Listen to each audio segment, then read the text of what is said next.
আমার আল্লাহ ডাক দিয়ে বলেন, ইয়া দাকিয়া,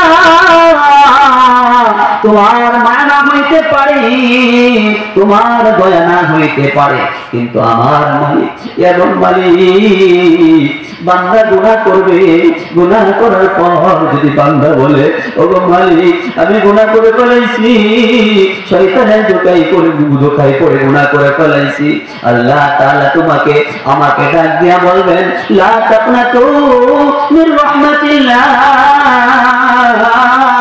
লা তাকনাতু মির রাহমাতিল্লাহ, ইন্নাল্লাহা ইয়াগফিরুদ যুনুবা জামিআ, ইন্নাহু হুয়াল গফুরুর রহিম। আমার প্রভু হলো এমন প্রভু, আমার মালিক হলো এমন মালিক, হাজার লক্ষ কোটি গুনাহ করার পর, সমুদ্রের ফেনার থেকে পাহাড় থেকে বেশি গুনাহ করার পর যদি কোনো বান্দি আমার আল্লাহকে রব বলে, আল্লাহকে সব বলে স্বীকার করি, একবার বলি লা তাকনাতু মির রাহমাতিল্লাহ, ও আল্লাহ তোমার রহমত থেকে নিরাশ হই নাই গো মালিক, তোমার রহমত থেকে নিরাশ হই নাই ও মালিক, তুমি আমার গুনাহগুলো মাফ করে দাও। কোন বান্দা যদি আল্লাহ তাআলাকে একবার ডাকে, আল্লাহ আমাকে মাফ করে দাও, আমার আল্লাহ সেই বান্দাটাকে 70 বার পর্যন্ত সাড়া দেন। জোরে বলেন না সুবহানাল্লাহ। আল্লাহ পাক রব্বুল আলামিন বান্দাকে ডাক দিয়ে, বান্দা গুনাহ করেছো, মাফ চাও, আমি আল্লাহ মাফ করার জন্য প্রস্তুত। রব্বে কারীমের শেখানো ভাষা, এই জবান কার দান ভাই? আমার সম্মুখে আপনার সম্মুখে অনেক ভাই আছে, অনেক বোন আছে, হ্যাঁ, বিভিন্ন রাস্তা ঘাটে ঘোরাফেরা করে, মানুষের কাছে হাত পাতে, জবান দিয়ে কথা বলতে পারে না, আছে না নাই?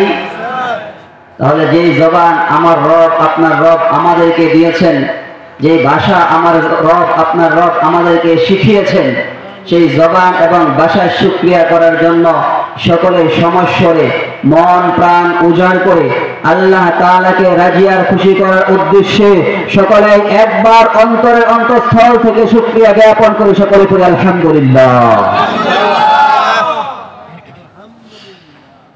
আল্লাহ সুবহানাহু ওয়া তাআলা এক বিরাট বড় নিয়ামত, এক বিরাট বড় দৌলত, যে আল্লাহ তাআলা আমাদেরকে এত সুন্দর সামিয়ানার নিচে, এই প্যান্ডেলের নিচে বসার তৌফিক দান করেছেন। আমার গায়ের জোরে, আমার ক্ষমতার বলে আমরা আজকে এখানে আসতে পারি না, ঠিক কিনা বলেন? ক্ষমতার জোরে দিনের কাজ করা যায় নাকি? গায়ের জোরে করা যায়, ক্ষমতার জোরে আর গায়ের জোরে করা যায় না। যাকে আল্লাহ তাআলা কবুল করবেন, যার আল্লাহ তাআলা ভালো চান, তাকে আজকে এই মাহফিলের ছামিয়ানা নিচে জায়গা করে দেবেন, ঠিক কিনা বলেন? তাহলে আমরা এখানে আসতে পেরে, বসতে পেরে আল্লাহ তাআলার দরবারে আমরা খুশি না বেজার? এই যে আমরা খুশি হইলাম, আজকের যারা কর্তৃপক্ষ মাহফিল এত কষ্ট করে পরিশ্রম করে, দীর্ঘদিন পরিশ্রম করার পর একটা মাহফিল আয়োজন করা সম্ভব হয়, দীর্ঘদিন পরিশ্রম করার পর যে আমাদেরকে এত সুন্দর একটা উপহার দিয়েছেন, বক্তাও খুশি, শ্রোতারাও খুশি, এরকম ভাবে যারা আয়োজক তারাও খুশি, কিন্তু বেজার দুইজন, শুধু শয়তান না, দুইজন আজকে বেজার। এক নাম্বার হলো ইন্নাশ শাইতানা লাকুম আদুউম মুবিন। আল্লাহ তাআলা কালামুল্লাহ শরীফে ঘোষণা করেছেন, হে মানব জাতি, তোমাদের স্পষ্ট শত্রু হলো শয়তান। কে স্পষ্ট শত্রু? কে? আমাদের শয়তান। আর একটা গোপনে গোপনে শত্রু আছে, যে শত্রুটার কথা আল্লাহ সুবহানাহু ওয়া তাআলা বলেছেন, ইন্নাল মুনাফিকিনা ফিদ দারকিল আসফালি মিনান নারি ওয়া লা তাজিদ লাহুম নাসীরা। ইন্নাল মুনাফিকিনা ফিদ দারকিল আসফালি মিনান নার। আল্লাহ তাআলা বলেন, মুনাফিকরা কাল কিয়ামতের ময়দানে জাহান্নামের সবচাইতে নিম্ন স্তরের জাহান্নাম যেটা, ওইটাতে প্রবেশ করবে। ওয়া লা তাজিদ লাহুম নাসীরা। তাদের কোনো সাহায্যকারী থাকবে না সেই দিন। তাদের কি থাকবে না ভাই? সাহায্যকারী তারা খুঁজে পাবে না। আজকে সেই মুনাফিকের দলেও বেজার। দেখবেন মাহফিল শেষ হইলে অনেকেই সমালোচনা করবে, অনেকেই সমালোচনা করবে, ধান্দা করার জন্য মাহফিল করে, বক্তাও ধান্দা করার জন্য আসে, বিভিন্ন রকম কথা বলে, কি বলে না? তাহলে বুঝতে হবে ডাল মে কুছ কালা হয়, ভেজাল আছে, কথার ভিতরে কি আছে ভাই? ভেজাল আছে। তাহলে বলে দিলাম আজকে এই মাহফিল থেকে কয়জন বেজার হয়েছে ভাই? কয়জন বেজার হয়েছে বলেন দেখি? কিছু নিয়ে যাইতে হবে, তাই না? বাড়ি পর্যন্ত আমাদেরকে কিছু নিয়ে যেতে হবে না? যে প্রধান বক্তা ওয়াজ করছে আর নেওয়ার দরকার নাই, এরকম নাকি? যারা ওয়াজ করবে আল্লাহ তাআলার কালাম থেকে, রাসূলের হাদিস থেকে কথা বলবে। এখানে আমার বাপ দাদার কোনো বানানো কিচ্ছা, বানানো কাহিনী, আমার বাড়ির কোনো ঘটনা বলার জন্য এখানে আসি নাই। আসছি নাকি ভাই? বলে না, কোন বাপ দাদার কিচ্ছা কাহিনী বলার জন্য আসি নাই। আসছি একমাত্র মানুষ কিভাবে আল্লাহ ভোলা মানুষগুলো কিভাবে আল্লাহমুখী হয়ে যায়, আল্লাহ তাআলার পথ ভোলা মানুষ কিভাবে আল্লাহ তাআলার পথে উঠে যায়, মসজিদ ভোলা মানুষগুলো কিভাবে মসজিদে ঢুকতে পারে, বেনামাজি মানুষগুলো কিভাবে নামাজিওয়ালা হয়ে যায়, বেঈমান মানুষগুলো কিভাবে ঈমানদার হয়ে যায়, সুদখোর মানুষগুলো কিভাবে সুদ ছেড়ে আল্লাহ সুবহানাহু ওয়া তাআলা একাত্মবাদের ঘোষণা দেয়, এরকম ভাবে ঘুষখোর মানুষগুলো আজকে যেভাবে মানুষগুলো যেভাবে ঘুষ থেকে ফিরে আল্লাহ ওয়ালা হয়ে যায়, আল্লাহর ওলি হয়ে যায়, মুত্তাকি হয়ে যায়, পরহেজগার হয়ে যায়, উদ্দেশ্য মাত্র একটাই, ঠিক কিনা বলেন? আমাদের উদ্দেশ্য কি? যে আল্লাহ বোলা মানুষগুলো, হারাম পথে চলনে ওয়ালা মানুষগুলো কিভাবে হালাল পথে চলতে পারে, আল্লাহ বোলা মানুষগুলো কিভাবে আল্লাহর পথে আসতে পারে। এই মাহফিলের আয়োজন একমাত্র উদ্দেশ্য এগুলো। আল্লাহ পাক রব্বুল আলামিন সূরা তাওবার 119 নম্বর আয়াতে কারিমে আল্লাহ তাআলা বলেন, ইয়া আইয়ুহাল্লাযীনা আমানুত্তাকুল্লাহ। আল্লাহ পাক রব্বুল আলামিন বলেন, ইয়া আইয়ুহাল্লাযীনা আমানু, হে ঈমানদার বান্দা বান্দীরা। আল্লাহ তাআলা এখানে বলেন না ইয়া আইয়ুহাল্লাযীনা কাফারু, কাফেরদেরকে আল্লাহ তাআলা সম্বোধন করে বলেন নাই। তাহলে এখান থেকে আমরা আমাদেরকে বুঝতে হবে আল্লাহ তাআলা যে আমাকে আপনাকে আমানু বলেছেন, আল্লাহ পাক রব্বুল আলামিন কিন্তু আমাদেরকে এমন মহব্বত করেন যে মহব্বতটা আল্লাহ পাক রব্বুল আলামিন আর কোন জীব জন্তু পশু পাখি আর কোন মানুষকে করেন না। ঈমানদারকে যে এরকম মহব্বত করেন, মহব্বতের সুরে আল্লাহ তাআলা ডাক দেয়, ইয়া আইয়ুহাল্লাযীনা আমানু, হে ঈমানদার আমার বান্দা বান্দীরা, ইত্তাকুল্লাহ, আমি আল্লাহ তাআলাকে ভয় করো। আমরা ভয় করব কাকে ভাই? হ্যাঁ, জোরে জোরে বলবেন, ভয় করব কাকে? আল্লাহ তাআলাকে ছাড়া কাহারও ভয় করি না আমরা, ঠিক কিনা বলেন? আল্লাহ পাককে ছাড়া আর কাউকে ভয় করা যাবে না।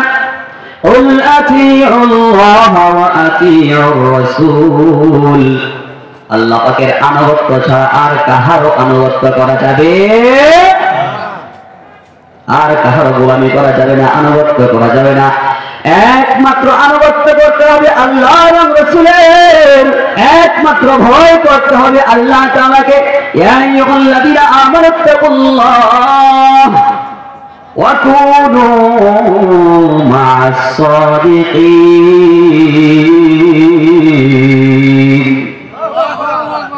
আল্লাহ পাক রব্বুল আলামিন সূরা তাওবার 119 নম্বর আয়াতে কারিমে বলেন, হে ঈমানদার বান্দা বান্দী, আমি আল্লাহ তাআলাকে ভয় করো, ভয় করো। ওয়া কুনু মা'আস সাদিকিন, আর সৎ লোক, নেক লোক, পরহেজগার, মুত্তাকি যারা আছে, আল্লাহ ওয়ালা যারা আছে, তাদের সংস্রবে তোমরা থাকো, তাদের সাথে তোমরা চলো। এই জন্য কই বলেন, সুবহাতান লাতুরাসালাকুনাদ, সুবহাতান লাতুরাসালাকুনাদ, সুবহাতান লাতুরাসালাকুনাদ ইয়াজাবানা, সুবহাতান বা আউলিয়া আযাবানা, সুবহাতান বা আউলিয়া বেতরাদ সাদ সালাত আতবরিয়া, বেতরাদ সাদ সালাত আতবরিয়া। যেমন একজন আল্লাহ ওয়ালার সাথে যদি আপনি একজন আলেমের সাথে যদি আপনি একজন হাক্কানি আলেমের সাথে যদি আপনি অল্প সময় ব্যয় করেন, অল্প সময় কথাবার্তা বলেন, অল্প সময় দিনের মুজাকারা করেন, বলা হয় 60 বছর দেরিয়া নফল ইবাদতের থেকে আরো বেশি সওয়াব আমার আল্লাহ আপনার আমলনামায় আমার আমলনামায় দান করে দেবে। এইজন্য আল্লাহ তাআলা কালামে ঘোষণা দিয়ে বলেন ইত্তাকুল্লাহ,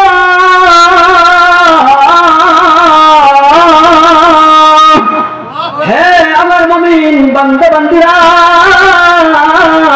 তোমরা আমি আল্লাহ তাআলাকে ভয় করো, ভয় করো, ভয় করার মতো ভয় করতে হবে। আমাকে আপনাকে আল্লাহ তাআলাকে ভয় করার মতো ভয় করতে হবে। বলেন যে আল্লাহ তাআলাকে আমরা ভয় করি, কেমন ভয় করি? ফজরের নামাজ, এত শীতের ভেতর কম্বল দিয়া লেপ দিয়া মুড়ি দিয়া শুয়ে রইলাম, দেখেন আল্লাহ তাআলাকে আমরা কেমন ভয় করি। মুয়াজ্জিন সাহেব ডাক দেয় আসসালাতু খায়রুম মিনান নাওম।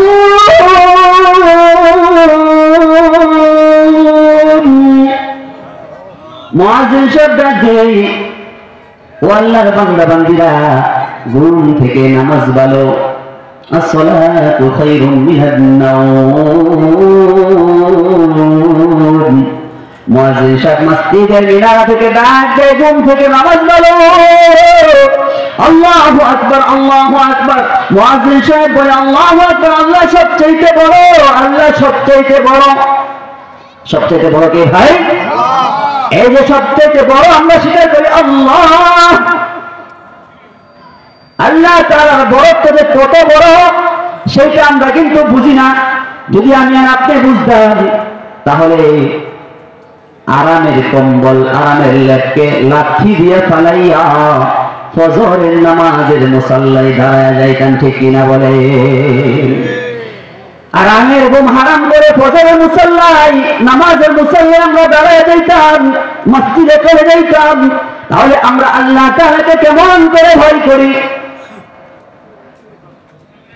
আর এক ব্যক্তি রাস্তা দিয়ে হাঁটে আর গান গায়, তো খাজার নামে মাজার করে দেখাই খাজার শান, খাজার নামে মাজার করে দেখাই খাজার শান, দিনে করে ভণ্ডামি আর রাত্রে মারে গাজাই টান, দিনে করে ভণ্ডামি আর রাত্রে মারে গাজাই টান, ঠিক কিনা বলেন? আছে না নাই? আছে না নাই? হ্যাঁ, খাজার নামে মান্নত করে, খাজা বাবার নামে হ্যাঁ ছাগলটা দিতে হবে, বড় মুরগাটা শাহজালাল মাজারে দিতে হবে, বিভিন্ন মাজারে, প্রত্যাশার মাজার, সালাসার মাজার, রংসার মাজার, হ্যাঁ ছাগলসার মাজার, পেটুসার মাজার, বিভিন্ন নামে মাজার বানাইয়া এই মাজার ওয়ালারা ব্যবসা করে, ঠিক কিনা বলেন? তাহলে মাজারে কোনো মান্নত করা যাবে? আল্লাহ তাআলা সম্পূর্ণরূপে মাজারে মান্নত করাকে হারাম করেছেন। আল্লাহ তাআলাকে ছাড়া কাহার উপর মান্নত করা জায়েজ নাই। আলেম সমাজ বসে আছেন এখানে, হ্যাঁ, কাহার উপর মান্নত করা জায়েজ নাই। তাহলে মাজারে মান্নত করে, বিভিন্ন বাবার নামে, বিভিন্ন পীরের নামে মান্নত করে, এটার নাম হলো শিরক। কি ভাই? তাহলে আল্লাহ তাআলাকে আমরা কেমন ভয় করলাম? আল্লাহ তাআলা বলেন ইত্তাকুল্লাহ, আমরা মুখে মুখে ভয় করি, আমরা আল্লাহ তাআলাকে মুখে মুখে ভয় করি। অনেক আল্লাহর বান্দা বান্দি আছে এমন কথা বলে ফেলে। এই যে সামনে রমজান চলে আসতেছে, রমজান মাসে দেখবেন রাস্তা দিয়ে যায়, পান চাবাইতে চাবাইতে যায়, পান চাবাইতেছে, পানের লালাবাই সব বায়া বায়া পড়তেছে, সিগারেট টানতেছে, বিড়ি টানতেছে। জিজ্ঞাসা করেন আপনি ভাই রমজানে যদি তুমি ওপেনে বিড়ি সিগারেট খাইতেছো কেন? আল্লাহর ভয় করি না, মানুষকে ভয় করে লাভ কি? বলে কি বলে না? আল্লাহ তাআলাকে ভয় করি না, মানুষকে ভয় করে লাভ কি? দেখেন কত বড় কমবক্ত, কত বড় নালায়েক, কত বড় বেয়াদব হলে আল্লাহ তাআলার সামনে এমন কথা বলতে পারে। এমন কথা যদি কোনো ব্যক্তি বলে, কোন আল্লাহর বান্দা বলে, সঙ্গে সঙ্গে তার ঈমান চলে যাবে। কি চলে যাবে ভাই? সঙ্গে সঙ্গে তার ঈমান চলে যাবে। কত বড় কথা, আল্লাহ তাআলাকে ভয় করি না। আল্লাহ তাআলা কোরআনুল কারীমে বারবার বলেছেন, বহু জায়গায় বলেছেন, ইয়া আইয়ুহাল্লাযীনা আমানুত্তাকুল্লাহ ওয়া কুনু মা'আস সাদিকিন। ইয়া আইয়ুহাল্লাযীনা আমানুত্তাকুল্লাহ ওয়াল তানজুর নাফসুম মা قدمت لغدا يا أيها الذين آمنوا اتقوا الله ولتنظر نفس ما قدمت لغد واتقوا الله إن الله خبير بما تعملون। আল্লাহ সুবহানাহু ওয়া তাআলা বিভিন্ন জায়গায় আয়াতে কারিমার ভিতর বলেছেন, হে বান্দা বান্দীরা, তোমরা আমি আল্লাহ তাআলাকে ভয় করো। আল্লাহ তাআলাকে আমাদেরকে ভয় করতে হবে কি হবে না? আল্লাহ তাআলাকে ভয় করতে হবে। আল্লাহ তাআলাকে ভয় করার পর আল্লাহ তাআলা আরেকটা অর্ডার দিয়েছেন, ওয়াকুনু মা'আস সাদিকিন। নেক লোক, সৎ লোক, নামাজি, পরহেজগার, মুত্তাকি দেখে দেখে তোমরা তাদের সাথে চলবা, তাদের সংস্রবে যাইবা। যদি নামাজি, পরহেজগার, মুত্তাকি দেখে দেখে তাদের সংস্রবে যাইতে পারো, আল্লাহ সুবহানাহু ওয়া তাআলা হতে পারে এদের উসিলায় তোমার আর আমার জান্নাতের রাস্তা খুলে দিবে। আমরা সকলে কি জান্নাতে যেতে চাই কি চাই না? সকলে জান্নাতের প্রতীক হতে চাই, কিন্তু কাজ করতে চাই না ভাই। আমরা সকলে জান্নাতে যেতে চাই কিন্তু কাজ ছাড়া। তাহলে কেমন হবে এটা? যে যুবক আল্লাহর কাছে দোয়া করে, আল্লাহ আমাকে একটা ছেলে সন্তান দান করো, 5 বছর 10 বছর পর্যন্ত দোয়া করলো, তো আল্লাহ আমার দোয়া কবুল করে না। হুজুর আমার একটু কিছু বলেন না, কিছু ভালো দোয়া শিখাই দেন যে আল্লাহ আমার দোয়াটা কবুল করে। হুজুর শিখাই দিল দোয়া। আরো 2 বছর চলে গেল, হুজুর তাও তো আল্লাহ তাআলা আমাকে ছেলে সন্তান দেয় না। হুজুর দিকে বিয়ে করছেন, কি হয় বিয়ে করছেন? না, বিয়ে তো করি নাই। তাহলে কম বক্ত বিয়ে না করলে ছেলে আবার হবে কিভাবে? যেরকম বিয়ে ছাড়া আল্লাহর কাছে ছেলে চাওয়ার যেরকম গর্বের কাজ, বুকার কাজ, তদ্রুপ আল্লাহ তাআলার কাজ না করে, আমল না করে, আল্লাহ তাআলাকে ভয় না করে জান্নাতের প্রতীক হতে চাও, ওই রকম গর্বের কাজ ঠিক কিনা বলে? এই জন্য আমাদের যদি জান্নাতে যেতে হয়, জান্নাতের প্রতীক হতে হয়, তাহলে আল্লাহ তাআলাকে ভয় করতে হবে। আল্লাহ সুবহানাহু ওয়া তাআলার ভয় আমার অন্তরে, আপনার অন্তরে যদি আমরা ঢুকাইতে পারি, আল্লাহ নবী সাল্লাল্লাহু আলাইহি ওয়াসাল্লাম কি বলেন দেখেন। আল্লাহ নবী বলেন, লা ইয়ালজুন নার আহাদুন বাকা মিন খাশিয়াতিল্লাহ হাত্তা ইয়াউদাল লাবানু ফিল যারঈ। আল্লাহ নবী সাল্লাল্লাহু আলাইহি ওয়াসাল্লাম বলেন, যেই ব্যক্তি আল্লাহ সুবহানাহু ওয়া তাআলার ভয়ে তার চোখ দিয়ে 2 ফোঁটা পানি ছেড়ে দিবে, আল্লাহ তাআলা বলেন যেই ব্যক্তি কাঁদবে, আমার আল্লাহ ডাক দিয়া বলেন, ও ফেরেশতারা তাকে জাহান্নামে দেওয়া যাবে না। দেখেন আল্লাহ নবী কি বলেন, সেই ব্যক্তিটা জাহান্নামে যাবে না তো যাবেই না, জাহান্নামের যে ধোঁয়া, সেই ধোঁয়ার গন্ধও সে পাবে না। যেরকম ভাবে গাড়ি থেকে, আমরা সহজেই বুঝতে গ্রামের মানুষ, গাড়ি থেকে দুধ বহন করার পর দ্বিতীয়বার আবার গাড়ির উড়ানে এটা ফিরিয়ে দেওয়া সম্ভব হবে কারো পক্ষে? বলেন সম্ভব হবে না। তদ্রুপ আল্লাহ নবী সাল্লাল্লাহু আলাইহি ওয়াসাল্লাম বলেন, এইরকম ভাবে যেই ব্যক্তি আল্লাহ সুবহানাহু ওয়া তাআলার ভয়ে কাঁদবে, যেই ব্যক্তি আমার রবকে ভয় করে কাঁদবে, তাহাজ্জুদের মুসাল্লায় তাহাজ্জুদে দাঁড়াইয়া, যেই নামাজের মুসাল্লায় দাঁড়াইয়া 2 চোখ দিয়ে পানি ফেলবে, আমার নবী সাল্লাল্লাহু আলাইহি ওয়াসাল্লাম বলেন ওই ব্যক্তিও ওই রকম ভাবে জাহান্নামে যাওয়া অসম্ভব, যেই রকম গাড়ি থেকে দুধ দহন করে দ্বিতীয়বার গাড়ির উড়ানে আবার প্রবেশ করা অসম্ভব। সুবহানাল্লাহ। আল্লাহ নবী সাহাবী আবু বকর রাদিয়াল্লাহু তাআলা আনহু জামানায় এক লোক পাপিষ্ঠ, এমন পাপ নাই যে পাপটা সে করে নাই, এমন পাপী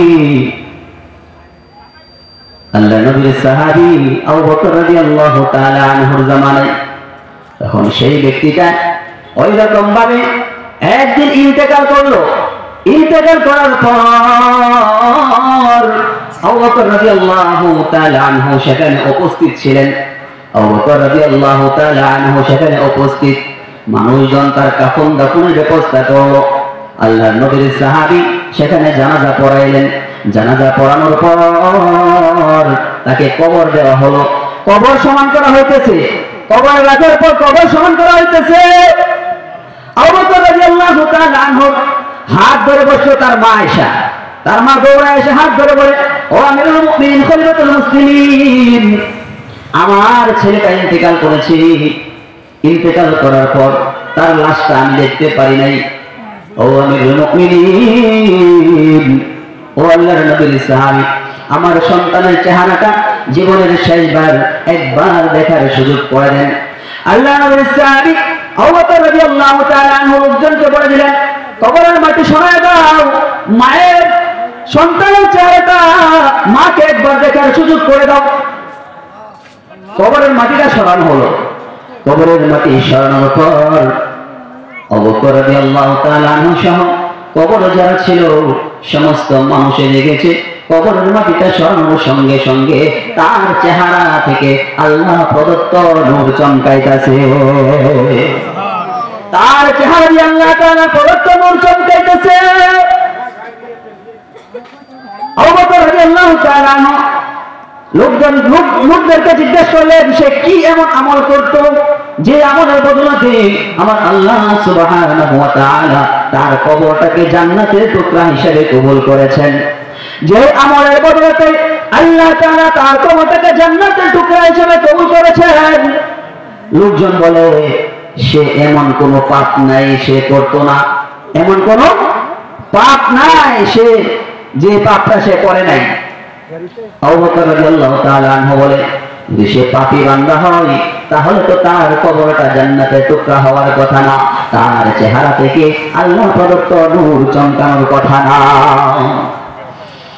আবু বকর রাদিয়াল্লাহু তাআলা আনহু ঘুমিয়ে গেলে চলে গেলেন রাত্রিবেলা।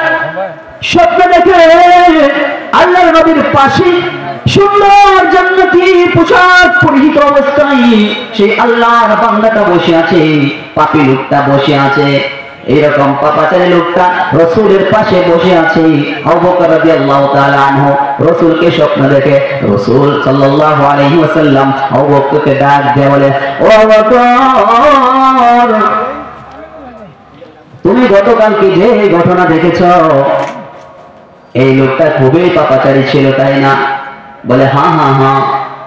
কিন্তু তার কবরে আল্লাহ তাআলা তার মুখের ভেতর এমন নূর দিয়েছেন সমস্ত কবরবাসী দেখেছে। বলে, হ্যাঁ হ্যাঁ হ্যাঁ, ইয়া রাসূলুল্লাহ, ইয়া হাবিবাল্লাহ, ওগো আল্লাহর নবীজি, আমি যতটুকু খবর নিয়ে জানতে পারলাম এই লোকটা পাপী ছিল, এই লোকটা কমবক্ত ছিল, এই লোকটা নালায়েক ছিল। তাহলে তার কবরের এমন অবস্থা কিভাবে হলো জানতে চাই। ইয়া রাসূলুল্লাহ, ইয়া হাবিবাল্লাহ, আপনি বলে দেন কিভাবে এমন অবস্থা হলো, জান্নাতের টুকরা তার কবরটা কিভাবে হয়ে গেল? আল্লাহ নবী সাল্লাল্লাহু আলাইহি ওয়াসাল্লাম ডাক দিয়া বলে, ও তুমি যে কথা শুনেছ কথা সত্য। সে গুনাহগার ছিল, যখন গুনাহ হয়ে যেত রাতের বেলায় আল্লাহ সুবহানাহু ওয়া তাআলার কাছে দুই চোখ দিয়া এমন ভাবে ক্রন্দন করত, এমন ভাবে ক্রন্দন করত, ক্রন্দন করতে করতে মনে হয় তার জবান বন্ধ হয়ে আসতো, তার এইরকম বুক বেসে যেত। চোখের পানির দ্বারা আল্লাহ সুবহানাহু ওয়া তাআলার কাছে এক ফোঁটা চোখের পানি যেত না, মিজানের পাল্লা থেকে বেশি ওজন হয়ে যায় আল্লাহ তাআলার কাছে এক ফোঁটা চোখের পানি। আমাদেরকেও তাই নামাজে দাঁড়াইয়া, তাহাজ্জুদের নামাজে দাঁড়াইয়া জীবনের গুনাহের জন্য মাপ চাইতে হবে কি হবে না? আল্লাহ নবী সাল্লাল্লাহু আলাইহি ওয়াসাল্লাম বলেন, সে গুনাহ করত ঠিকই, কিন্তু গুনাহ করার পর সঙ্গে সঙ্গে সে আল্লাহ তাআলার কাছে তওবা করে ফেলতো। আল্লাহ তাআলা বলেন, ইয়া আইয়ুহাল্লাযীনা আমানু তুবু ইলাল্লাহি তাওবাতান নাসুহা। ইয়া আইয়ুহাল্লাযীনা আমানু তুবু ইলাল্লাহি তাওবাতান নাসুহা। আল্লাহ সুবহানাহু ওয়া তাআলা ডাক দিয়ে বলেন, হে ইমানদার বান্দা-বান্দীরা, ইয়া আইয়ুহাল্লাযীনা আমানু, হে ইমানদার বান্দা-বান্দীরা, তুবু ইলাল্লাহ, তোমরা আল্লাহ তাআলার কাছে গুনাহের জন্য তওবা করো। কেমন তওবা করতে হবে? কেমন তওবা করতে হবে? তাওবাতুন নাসুহা, স্বচ্ছ তওবা, যে তওবার ভিতর কোনো অহংকার থাকবে না, যে তওবার ভিতর কোনো তাকাব্বুর থাকবে না, যে তওবার ভিতর কোনো রিয়া থাকবে না, মানুষ দেখানোর জন্য আল্লাহ তাআলার কাছে দোয়া করব না। এমন তওবা করতে হবে যে তওবাটা শুধু আমার আল্লাহ পাক রব্বুল আলামিনকে রাজি এবং খুশি করার উদ্দেশ্যে করতে হবে। এমন তওবা করতে হবে যেই তওবাটা আমার আল্লাহ এবং আমার মধ্যে শুধু সম্পর্ক হয়, সম্পর্ক গভীর হতে থাকে।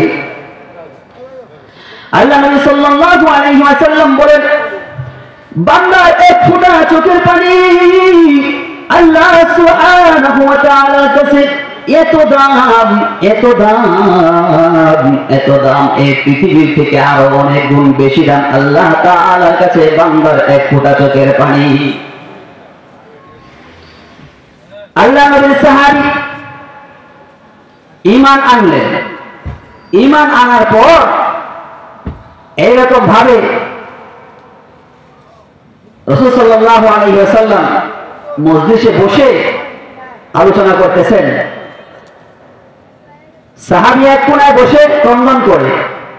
সময় যায় কান্নার আওয়াজ বাড়ে, সময় যায় কান্নার আওয়াজ বাড়ে। আল্লাহ নবী ডাক দিয়া বলেন, ও আমার সাহাবী, তুমি কি জন্য ক্রন্দন করতেছ? তোমার কি হয়েছে? তোমাকে কোন সাহাবী কি জোর করে মুসলমান বানাইছে নাকি? জোর করে ঈমান গ্রহণ করাইছে নাকি? বলে না না না না না, ইয়া রাসূলুল্লাহ, ইয়া হাবিবাল্লাহ, কোন সাহাবী আমাকে জোর করে মুসলমান বানাই নাই। আপনার আদর্শ দেখে আমি মুসলমান হয়েছি, তাহলে ক্রন্দন করে কেন? আল্লাহ নবী সাল্লাল্লাহু আলাইহি ওয়াসাল্লাম বলেন, কি জন্য তুমি ক্রন্দন করো? মা বাবার ধর্ম, বাপদাদার ধর্ম ছেড়ে এসেছো ওই জন্য নাকি? বলে না না না না, তাহলে কি মা বাবার কথা মনে হইছে নাকি? বলে না না না, ইয়া রাসূলুল্লাহ, আমি ক্রন্দন করি, আমি এমন গুনাহ করেছি যে গুনাহটা আমার আল্লাহ মনে হয় আমাকে মাফ করবে না। এই পৃথিবীর সমস্ত মানুষকে মাফ করে দিলেও মনে হয় আল্লাহ তাআলা আমাকে মাফ করবে না। ইয়া রাসূলুল্লাহ, ইয়া হাবিবাল্লাহ, ওগো আল্লাহর নবী, আমাকে আল্লাহ মনে হয় মাফ করবে না। রাসূল সাল্লাল্লাহু আলাইহি ওয়াসাল্লাম ডাক দিয়া বলেন, ও আমার সাহাবী, ও দাহিয়ারে, তুমি কি এমন গুনাহ করেছো? আমাকে একটু বলে বলো। সাহাবী আবার ক্রন্দন করে, তার কান্নার আওয়াজ বাড়ে, ক্রন্দনের জন্য কথা বলতে পারে না। ডাক দিয়ে বলে, ইয়া রাসূলুল্লাহ, ইয়া হাবিবাল্লাহ, আমি জীবনে এমন গুনাহ করেছি, মুসলমান হওয়ার আগে আমি এমন গুনাহ করেছি যে গুনাহটার জন্য আমার আল্লাহ আমাকে মাফ করবে না। রাসূল বলে, কি গুনাহ করেছে খুলে বলো না আমাকে। সাহাবী ডাক দিয়ে বলে, ইয়া রাসূলুল্লাহ, ইয়া হাবিবাল্লাহ, আমি দীর্ঘদিনের সফরে বের হব। মুসলমান হওয়ার পর, ঈমান গ্রহণ করার পরই আমি দীর্ঘদিনের জন্য সফরে বের হব। আমার স্ত্রী গর্ভবতী। আমার স্ত্রীকে বলে গেলাম, ও প্রাণের স্ত্রী রে, তোমার গর্ভে যে সন্তান আছে, এই সন্তানটা যদি ছেলে হয় তাহলে তাকে বাঁচায় রাখবা, আর যদি মেয়ে হয় তাহলে তাকে জীবন্ত মেরে ফেলবা, মাটির নিচে পুঁতে দেবা জীবন্ত। ইয়া রাসূলুল্লাহ, ইয়া হাবিবাল্লাহ, এই কথা বলে আমি চলে গেলাম দীর্ঘদিন সফরে।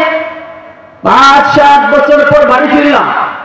বাড়ি ফেরার পর দেখি আমার সামনে দিয়া একটা সুন্দর ফুটফুটে বাচ্চা দোয়া করে, মেয়ে বাচ্চা, একটা কন্যা সন্তান দোয়ায়। মাকে জিজ্ঞাসা করে, ও মা, উনি কি আমার বাবা নাকি? মা বলে, হ্যাঁ হ্যাঁ হ্যাঁ, উনি কে তোমার বাবা। আমার মেয়েটা দৌড়ে এসে আমার গলায় ধরে, ও বাবা, ইয়া আবি, ইয়া আবি, এতদিন কোথায় ছিলে তুমি, কোথায় ছিলে, এতদিন কেন বাড়ি ফেরো নাই, কোথায় ছিলে তুমি, তোমাকে দেখার জন্য আমি বেকুল হয়ে আছি। ইয়া রাসূলুল্লাহ, ইয়া হাবিবাল্লাহ, ও আল্লাহর নবীজি, মেয়ে যখন আমাকে এমন কথাগুলো বলতেছিল তখন আমার মেজাজটা গরম হয়ে গেছে। ইয়া রাসূলুল্লাহ, ইয়া হাবিবাল্লাহ, আমি আমার মেয়েটাকে মেরে ফেলবো, প্রেম করে ফেললাম, আমার মেয়েটাকে মেরে ফেলবো। পরদিন আমার স্ত্রীকে বললাম, ও প্রাণের স্ত্রী গো, আমার মেয়েটাকে সাজা দাও, পড়া দাও। ও প্রাণের স্ত্রী, আমার মেয়েটাকে সাজা দাও, গুছিয়ে দাও, তাকে বেড়াইতে নিয়ে যাব। সকাল বেলা রওনা হয়ে গেল। আল্লাহর নবীর সাহাবী দাকিয়াতুল কলবি রাদিয়াল্লাহু তাআলা আনহু রাসূলকে ডাক দিয়ে বলে, ইয়া রাসূলুল্লাহ, ইয়া হাবিবাল্লাহ, তখন আমার দিলে মায়া হয় নাই, আমার মেয়েটাকে মেরে ফেলবো। আমার মেয়েটাকে নিয়ে গেলাম, আমার মেয়েটাকে নিয়ে গেলাম পাহাড়ের পর্বতে। পাহাড়ের পর্বতে নিয়ে যাওয়ার পর বিশাল বড় করে অনেক গর্ত করতেছিলাম, একটা গর্ত করতেছিলাম বিশাল বড় করে।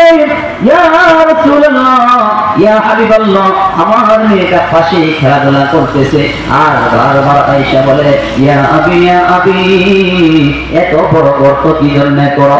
ইয়া রাসূলুল্লাহ, ইয়া হাবিবাল্লাহ, তখন আমার মায়া লাগে না।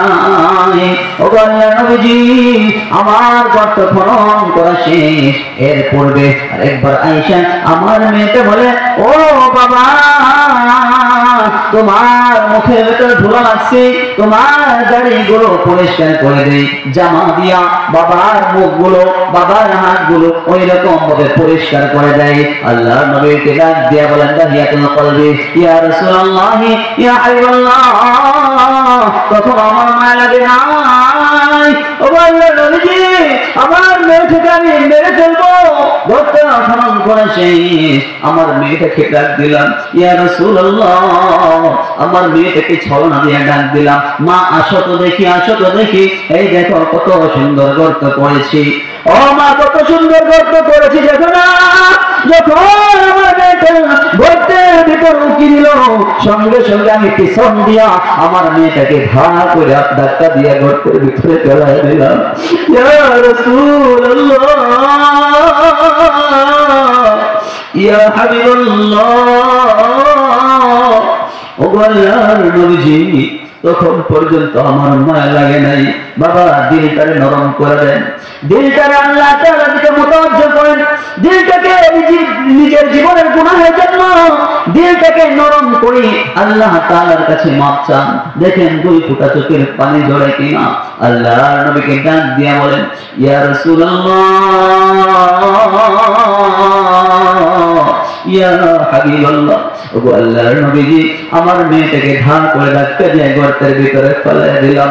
গর্তের ভিতরে ফেলানোর পর উপর থেকে পাথরগুলো আমি ছুটতেছিলাম। আমার মেয়েটা ডাক দিয়ে বলে, বাবা গো, বাবা, তুমি আমাকে মারো না, ও বাবা, তুমি আমাকে জীবনের মতো মায়া ফেলাও না, আমাকে তুমি ছেড়ে দাও, আমি এই এলাকা ছেড়ে, আমি এই দেশ ছেড়ে দূরে কোথাও চলে যাব, তোমাকে বাবা বলে পরিচয় দেব না। ইয়া রাসূলুল্লাহ, ইয়া হাবিবাল্লাহ, ও আল্লাহর নবীজি, তখনও আমার মায়া লাগে নাই, তখন আমার মেয়ের প্রতি আমার মায়া হয় নাই। ধাক্কা দিয়ে ফেলাইয়া ওই রকম ভাবে পাথরগুলো ছুটতেছিলাম। আমার মেয়েটা ডাক দিয়ে বলে, বাবা গো, আর মায়েরও না, আমি আর সহ্য করতে পারতেছি না। যখন আমার মেয়ে বলে আর সহ্য করতে পারতেছি না, ইয়া রাসূলুল্লাহ, ইয়া হাবিবাল্লাহ, তখন বিরাট বড় একটা পাথর নিলাম। পাথর নিয়ে আমার মেয়ের মাথা বরাবর আমি মাইরা দিলাম। ইয়া রাসূলুল্লাহ, ইয়া হাবিবাল্লাহ, সঙ্গে সঙ্গে মাথার চামড়িটা পয়টা, মাথা থেকে মগজটা বের হয়ে গেল। ইয়া রাসূলুল্লাহ, আমার মেয়েটা করুণ দৃষ্টিতে আমার দিকে তাকায় বলে, ও বাবা গো, আমাকে তুমি মাইরাই ফালাইলা, মেয়ে হয়ে জন্ম নেওয়া কি দোষ ছিল? ও বাবা, তুমি আমাকে মাইরাই ফালাইলা, মেয়ে হয়ে জন্ম নেওয়া কি আমার দোষ ছিল? ইয়া রাসূলুল্লাহ, ওই যে আমার মেয়েটা আমাকে বাবা বলে যে ডাক্তার দিল, শেষে যে ডাক্তার দিল, বাবা তুই আমাকে মাইরাই ফালাইলা। ইয়া রাসূলুল্লাহ, ইয়া হাবিবাল্লাহ, এই ডাক্তার এখন আমার কানে বাজে, খাইতে গেলে কানে বাজে। ইয়া রাসূলুল্লাহ, ঘুমাইতে গেলে কানে বাজে, হাঁটতে গেলে কানে বাজে, নামাজ পড়তে গেলে কানে বাজে, এখন কানে বাজে। ইয়া রাসূলুল্লাহ, ইয়া হাবিবাল্লাহ, এখন আপনি বলেন আমাকে আল্লাহ তাআলা maaf করবেনি? আল্লাহ নবী সাল্লাল্লাহু আলাইহি ওয়াসাল্লাম তন্দন করে, সাহাবীরা তন্দন করে বলে, ও মানে সাহাবীরা, ও দাহিয়া, মানুষ একটা মেয়ে সন্তান পায় না, একটা সন্তানের জন্য কত টাকা খরচ কইরা পায়, একটা সন্তানের জন্য কত চেষ্টা করে, একটা সন্তান পায় না, আর তোমার এই ফুটফুটে বাচ্চাটাকে তুমি কিভাবে হত্যা করে ফেললা? একটা বাবা কিভাবে পারে তার সন্তানটাকে হত্যা করতে? আমার আল্লাহ ডাক দিয়ে বলে, ইয়া দাহিয়া, তোমার মায়া না হইতে পারে, তোমার দয়া না হইতে পারে, কিন্তু আমার মালিক এমন মালিক, বান্দা গুনাহ করবে, গুনাহ করার পর যদি বান্দা বলে, ওগো মালিক আমি গুনাহ করে ফেলাইছি, শয়তানের ধোঁকায় পড়ে গুনাহ করে ফেলাইছি, আল্লাহ তাআলা তোমাকে আমাকে ডাক দিয়া বলবেন, লা তাকনাতু মির রাহমাতিল্লাহ, লা তাকনাতু মির রাহমাতিল্লাহ, ইন্নাল্লাহা ইয়াগফিরুদ যুনুবা জামিআ, ইন্নাহু হুয়াল গফুরুর রহিম। আমার প্রভু হলো এমন প্রভু, আমার মালিক হলো এমন মালিক, হাজারো লক্ষ কোটি গুনাহ করার পর, সমুদ্রের ফেনা থেকে পাহাড় থেকে বেশি গুনাহ করার পর যদি কোনো বান্দা কোনো বান্দি আমার আল্লাহকে রব বলে, আল্লাহকে সব বলে স্বীকার করি, একবার বলি লা তাকনাতু মির রাহমাতিল্লাহ, ও আল্লাহ তোমার রহমত থেকে নিরাশ হই নাই গো মালিক, তোমার রহমত থেকে নিরাশ হই নাই ও মালিক, তুমি আমার গুনাহগুলো মাফ করে দাও। কোন বান্দা যদি আল্লাহ তাআলাকে একবার ডাকে, আল্লাহ আমাকে মাফ করে দাও, আমার আল্লাহ সেই বান্দাটাকে 70 বার পর্যন্ত সাড়া দেন। জোরে বলেন না সুবহানাল্লাহ। আল্লাহ পাক রব্বুল আলামিন বান্দাকে ডাক দিয়ে, বান্দা গুনাহ করেছো, মাফ চাও, আমি আল্লাহ মাফ করার জন্য প্রস্তুত। আজকে আমরা এখান থেকে গুনাহগুলো মাফ করা যাইব, পারবো তো ইনশাআল্লাহ। আল্লাহ তাআলা সকলকে ওই রকম মন মানসিকতা দান করে যেন আল্লাহ তাআলা আমাদের প্রত্যেকের গুনাহগুলো এই মাহফিলে রেখে পবিত্র হয়ে বাড়ি যাওয়ার তৌফিক দান করে। সকলে পড়ে আমিন। সম্মানিত হাজির, যে ঘটনাটা বলতেছিলাম, আল্লাহ সুবহানাহু ওয়া তাআলা লক্ষ কোটি গুনাহ করার পরে, সমুদ্রের ফেনার থেকে বেশি গুনাহ করার পরে আল্লাহ তাআলা মাফ করতে পারেন কি পারেন না? জোরে বলেন, আল্লাহ তাআলা সেই ক্ষমতা আছে কি নাই?